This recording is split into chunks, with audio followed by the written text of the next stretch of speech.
இல்ல ரொம்ப நம்மளுக்கு தாகமா எனக்கும் ரொம்ப தாகமா இருக்குது. டேடி வேற வரல. டேடி வந்தா சாக்லேட் ஆமா ஆமா ஜாலியா இருக்கும். டேடி இன்னும் வரவே இல்லையே. Hi daddy.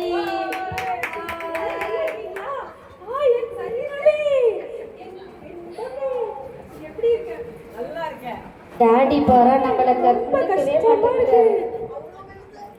ரொம்ப மெலிஞ்சு போயிட்டு இருக்கிறேன். நீரோட காகார கொண்டு வர. டாடி நம்மளை கண்டுக்கவே இல்லை. டாடி பாத்தீங்களா சரீரத்தையே கவனித்துட்டு இருக்காரு. இதோ வந்துட்டேன் டாடி. சீக்கிரம் சாப்பிடு சீக்கிரம் சாப்பிடு. நீ அழகா இருக்கணும் டீச்சர்லோ. எனக்கு இன்னும் வேணும்னா கேளு, டாடி வாங்கி தரேன். ஐயோ என் ஆத்துமா ரொம்ப தொய்ந்து போயிருக்கே. ஐயோ எனக்கு ரொம்ப தாகமா இருக்கே.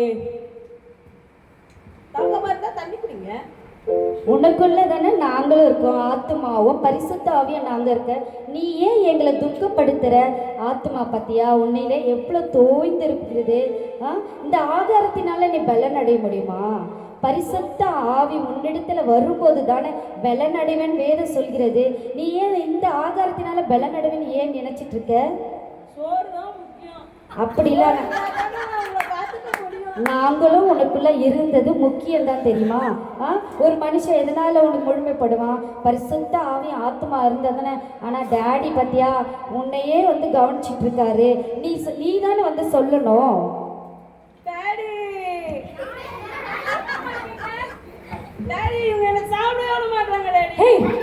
என்ன நீங்க என் சரீரத்தை நான் அழகா வச்சுக்கணும்னு எவ்வளோ பிரயாசப்பட்டுட்டு இருக்கேன். வந்து வந்து தொல்லைப்பட்டு அமைதியா இல்லைன்னு வச்சுக்கோ.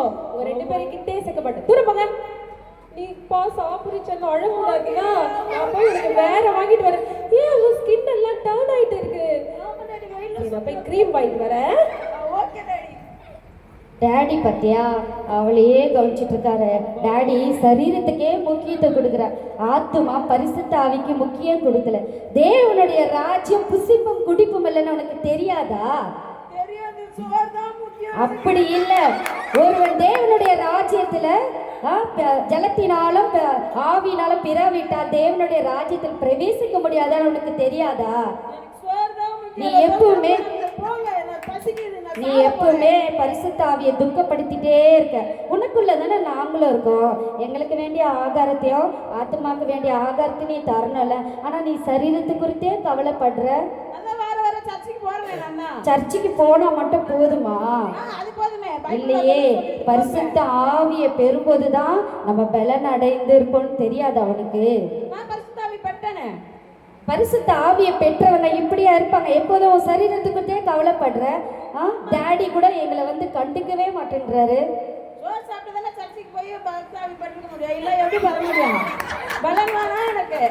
உனக்கு பலன்னா பரிசுத்த ஆவினால் தான் பலன் உண்டாகும். வேதம் தெளிவா சொல்கிறது. யாரு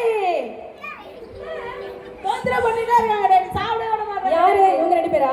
2 பேர் தான். பாருங்க, உங்களுக்கு என்ன வேணுமோ அதை சண்டே நாங்க உங்களுக்கு கொடுத்துறோம். புரியுதா?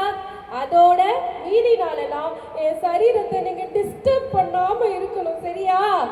கிட்ட வந்தீங்க தொலைச்சிருவா பாத்துக்கோங்க. உனக்கு என்ன வாங்கிட்டு வந்திருக்கேன் தெரியுமா? இங்கே பத்தியா இதை போடணும், அப்புறமா இதை போடணும், அதுக்கப்புறம் இந்த ட்ரெஸ்ஸை போட்டுட்டு சும்மா கலக்கி கிறிஸ்மஸ்க்கு போகலாம். டாடி பத்தியா சரீரத்தையே கவனிச்சிட்டு இருக்காரு. நம்ம ரொம்ப சோர்ந்து போயிட்டு இருக்கோம். நம்மளை கவனிக்கிறதே இல்லை. எனி டைம் சாப்பாடுன்னு சாப்பாட்டே இருக்கோம். நம்ம 2 பேரும் அவனுக்குள்ளதானே இருக்கோம். அது கூட தெரியல. சரி, நம்ம டாடி தான் நம்மளை கண்டுக்கல. நம்ம பிதாவின் இடத்துல வேண்டிக் கொள்வோமா? பிதா வந்து நிச்சயமா நமக்கு வேண்டிய ஆகாரத்தை கொடுப்பார்.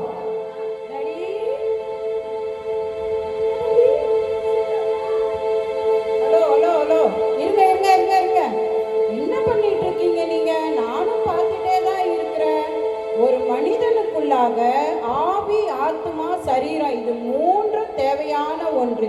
நீங்க என்ன சரீரத்துக்கு மாத்திரம் முக்கியத்துவம் கொடுக்குறீங்க? சரீரம் வந்து மண்ணுக்கு போகிறது. ஆவி கர்த்தரோட ஆத்துமா தன்னை தந்த தேவனிடத்துக்கு திரும்புகிறது. இது தெரியாதா உங்களுக்கு? பிதா, குமாரன், பரிசுத்த ஆவியானோர், இது மூன்று திரித்துவ தேவனாய் இருக்கிறது போல ஒரு மனிதனுக்குள்ளாக ஆவி, ஆத்துமா, சரீரம், இது மூன்றும் இருந்தாதான் பரிசுத்த ஆவியானோர் ஒரு மனிதன் முழுமைப்படுறான். புரியுதுங்களா? புரியுது சிஸ்டர். தேங்க்யூ.